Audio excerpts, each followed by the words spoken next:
Vote ঘোষণা হয়েছে এবং ভোট আমাদেরকে সকলকেই দিতে হবে। এইবার ভোট কাকে দেবো সেটা নিশ্চয়ই একটা চিন্তার বিষয়। দেশ জুড়ে দেখা গেছে যারা অল্প শিক্ষিত বা অশিক্ষিত তাদের মধ্যে একটা সাম্প্রদায়িক রাজনীতির দিকে ঝোঁক থাকে। কারণ তারা এই বিশ্ব সংসারের যে তথ্য বা তত্ত্ব এবং তার যে যুক্তিবাদী ভাবনা তাদের থাকে না।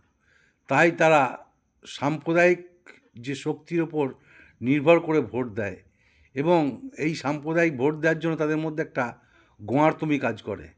তারা ভাবে আমি যেটা ভাবছি সেটাই সঠিক।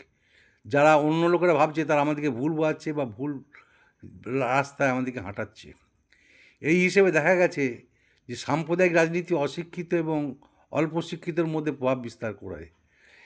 আমাদের যে এই যে পশ্চিমবঙ্গের বিধানসভা নির্বাচন, এই নির্বাচনে অশিক্ষিত এবং অল্প শিক্ষিতদের মধ্যে যদি সংখ্যাগুরু সংখ্যা যারা আছে তাদের যে সমর্থক তারা যদি অন্ধ সমর্থকও হয় তাতে সংখ্যাগুরুদের কোনো ক্ষতি হয় না। কিন্তু যারা সংখ্যালঘু তাদের এই অশিক্ষিত এবং অল্প শিক্ষিত এবং তাদের ভোটের ক্ষেত্রে গোঁয়ার্তুমি কিন্তু তাদের পক্ষে বিপজ্জনক।